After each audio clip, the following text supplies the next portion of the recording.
നമസ്കാരം. പാകിസ്ഥാൻ കേന്ദ്രമായി പ്രവർത്തിക്കുന്ന ഭീകര സംഘടനകൾക്ക് സാമൂഹ്യ മാധ്യമങ്ങളിലൂടെ പിന്തുണ പ്രഖ്യാപിക്കുകയും തീവ്രവാദ പ്രവർത്തനങ്ങളിൽ ഏർപ്പെടുകയും ചെയ്ത 6 ബംഗ്ലാദേശികളെ ദില്ലി പോലീസിന്റെ ക്രൂ ബ്രാഞ്ച് തിരുപ്പൂരിൽ നിന്ന് അറസ്റ്റ് ചെയ്തു.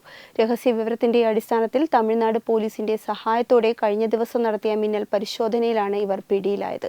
ഇവർക്ക് ആഗോള ഭീകര സംഘടനയായ IS-മായി ബന്ധമുണ്ടെന്നും അന്വേഷണത്തിൽ വ്യക്തമായിട്ടുണ്ട്. മിജാനുർ റഹ്മാൻ, മുഹമ്മദ് ഷബാദ്, ഉമർ, മുഹമ്മദ് ലിറ്റൻ, മുഹമ്മദ് ഷാഹിദ്, മുഹമ്മദ് ഉജ്ജൽ എന്നിവരാണ് പിടിയിലായവർ. ദില്ലിയിൽ പാക് അനുകൂല പോസ്റ്ററുകൾ പതിപ്പിച്ച വ്യക്തികളുമായി ഇവർക്ക് അടുത്ത ബന്ധമുണ്ടെന്ന് അന്വേഷണത്തിൽ കണ്ടെത്തിയിട്ടുണ്ട്.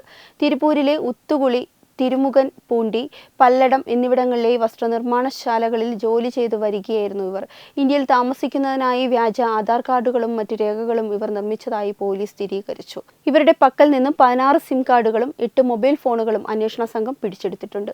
കൃത്യമായ പാസ്പോർട്ടോ വിസയോ ഇല്ലാതെയാണ് ഇവർ വർഷങ്ങളായി ഇവിടെ കഴിഞ്ഞിരുന്നത്.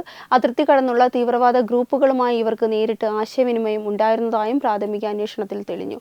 പിടിച്ചെടുത്ത മൊബൈൽ ഫോണുകൾ വിദഗ്ധ പരിശോധനയ്ക്കായി ഫോറൻസിക് ലാബിലേക്ക് അയച്ചിരിക്കുകയാണ്. ഇവരെ നിയന്ത്രിച്ചിരുന്ന പാക് ഹാൻഡിലർമാരെ കണ്ടെത്താനുള്ള ശ്രമത്തിലാണ് ഉദ്യോഗസ്ഥർ. രാജ്യത്തിന്റെ വിവിധ ഭാഗങ്ങളിൽ സ്ലീപ്പർ സെല്ലുകൾ രൂപീകരിക്കാൻ ഇവർക്ക് പദ്ധതി ഉണ്ടായിരുന്നോ എന്നും പോലീസ് പരിശോധിക്കുന്നുണ്ട്. പിടിയിലായവരെ കൂടുതൽ ചോദ്യം ചെയ്യുന്നതിനായി ദില്ലിയിലേക്ക് കൊണ്ടുപോയി.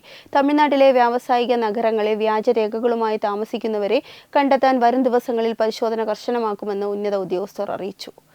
വെബ് ഡെസ്ക് തത്തുമൈ news. Brought you by Kerala AIDS control society. HIV AIDS സംബന്ധമായ സംശയങ്ങൾക്ക് 1097 എന്ന 24 മണിക്കൂറും പ്രവർത്തിക്കുന്ന ടോൾ ഫ്രീ നമ്പറിലേക്ക് വിളിക്കുക.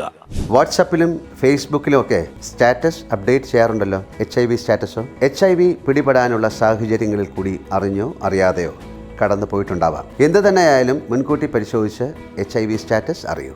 സൗജന്യ HIV പരിശോധനയും കൗൺസിലിങ്ങും ആരോഗ്യ കേന്ദ്രങ്ങളിൽ പ്രവർത്തിക്കുന്ന ICTC അഥവാ ജ്യോതിസ് കേന്ദ്രങ്ങളെ സമീപിക്കുക. നിങ്ങളുടെ സ്റ്റാറ്റസ് എന്തായാലും വിവരങ്ങൾ രഹസ്യമായി സൂക്ഷിക്കുന്നതായിരിക്കും.